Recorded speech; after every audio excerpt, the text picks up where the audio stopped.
Alrighty guys, how's it going? Today we've got a little special package from RPM side-by-sides. There it is. We are going with some performance mods for the Pro XP. They also, which you guys will see in the next video, sent us something special for this old girl. Brand new KRX Sport exhaust. So that'll be going on in the next video. But today we're going RPM side-by-side, blow-off valve, J-tube, and charge tube. I'm not gonna do the intake tube because I've got the S&B filter down here, and they send you this hard plastic. It's still restrictive down there, but they don't make one for the silicone version of that yet. So we're just gonna go with the hard plastic for now. Maybe RPM will develop one for that, but for now, we're gonna do the two tubes and the blow-off valve. So we'll get it taken apart and show you guys how it sounds.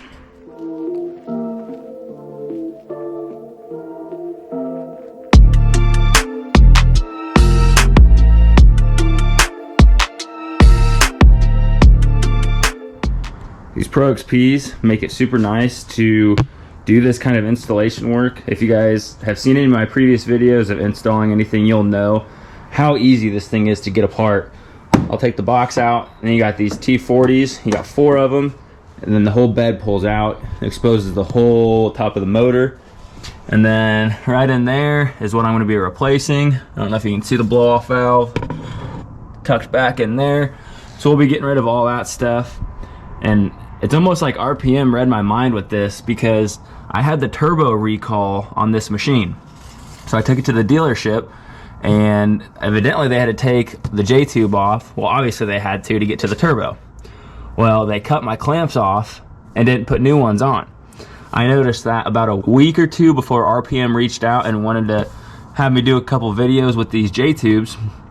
And I was like, damn, they freaking cut those clamps off and didn't put them back on. Luckily, I haven't had an issue with them coming off, but RPM coming in clutch. So we're gonna go ahead, get this all taken apart, and we will show you guys the process and show you how much better RPM is than stock. First of all, silicone and aluminum blow-off valve billet versus a plastic. You probably aren't gonna have an issue with your plastic one if you don't do any modifications performance-wise, but as soon as you either exhaust, tune, anything to give some more performance out of your Pro, you're gonna have issues, and the last thing you need is a broken blow-off valve out on the trail and you ain't going nowhere. So we're gonna get this stuff upgraded and get on the road.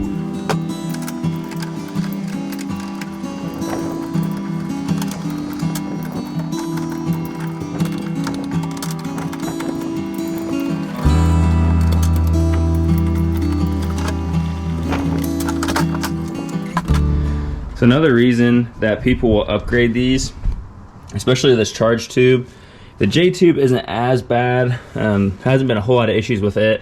I know the stock intake tube is pretty bad, but you see this little accordion style that Polaris does.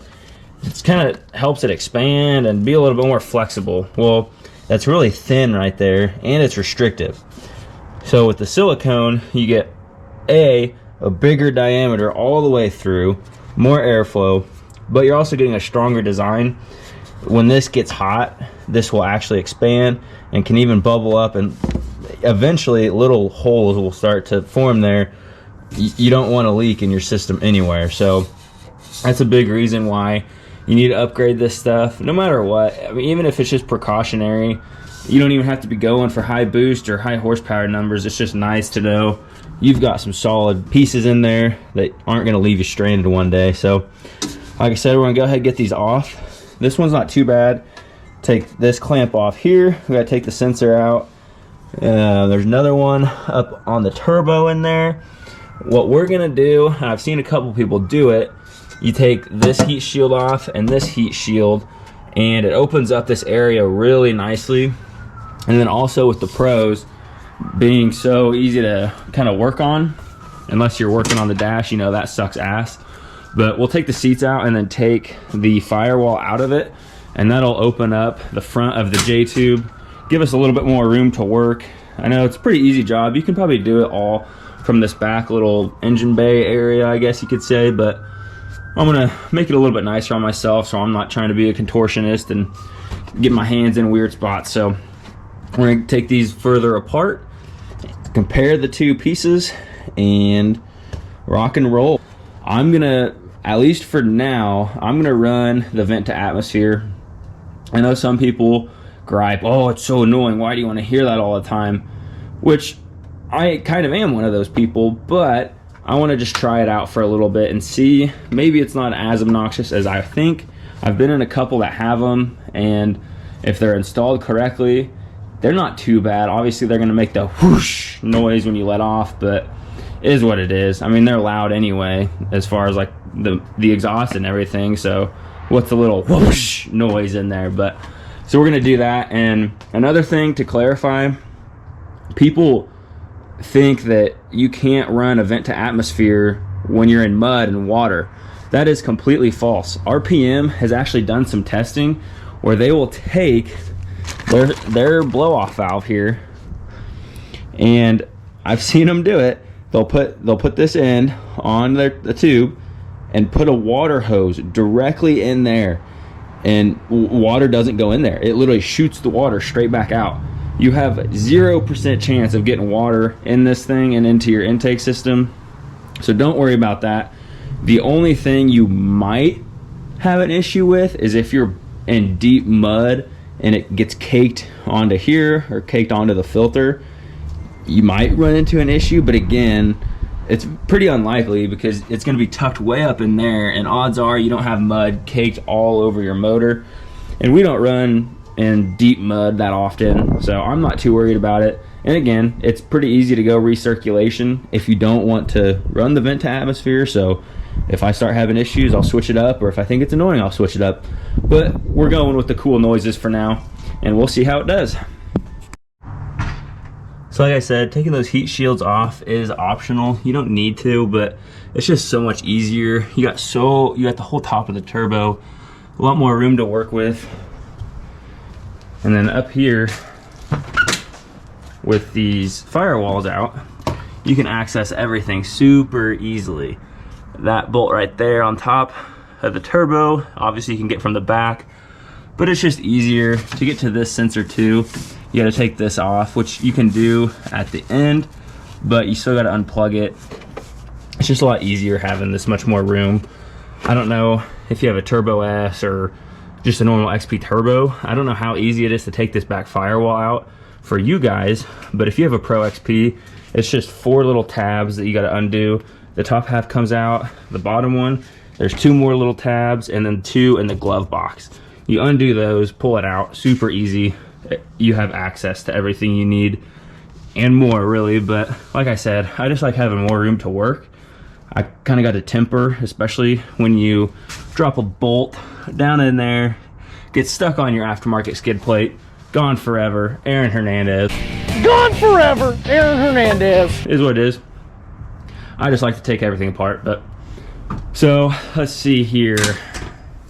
I guess we can go ahead and start it up. I'm gonna show you guys what it sounds like with the stock blow-off valve.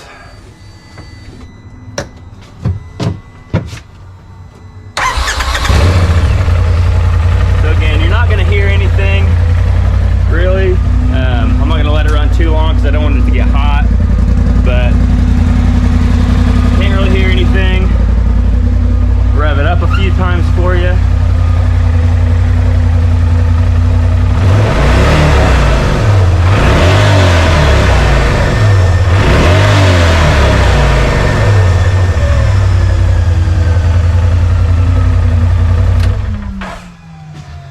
So yeah, you don't really hear anything. You can hear a little bit of turbo noise, very faintly, but that is gonna dramatically change in about 5 minutes. So we're gonna go ahead and get the rest of this stuff pulled apart, start undoing all those clamps. They are all 8mm, I believe.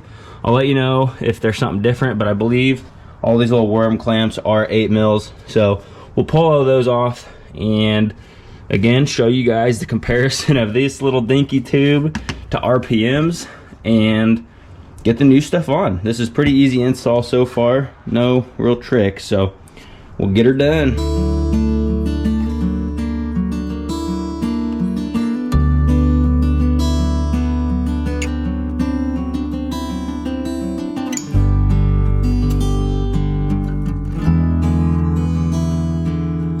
So this is the stock charge tube.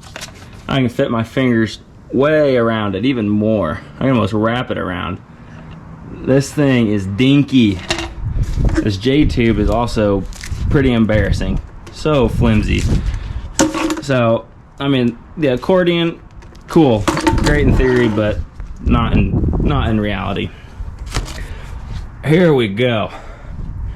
This is where the magic happens. RPM charge tube. All the beef. Look at that. I can't fit my fingers around that. And that's consistent all the way through. That's why RPM is the shit. They know what they're talking about. They're always evolving their products, which is badass. They've been always improving their stuff. So they've even got a reinforced version of this. It's got silicone bands all the way around it. I've got this one for now. Maybe I'll upgrade later on, but crazy quality. Let's look at this J tube here. Same thing, just way beefier all the way around. This thing ain't gonna move around on you. I mean, just look at the size comparisons. There is no comparison, really. It's just crazy. So we're gonna go ahead and get these guys put on. Super clean looking products.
Alrighty guys, that's a wrap on the J-tube, blow-off valve, and charge tube for the Pro XP.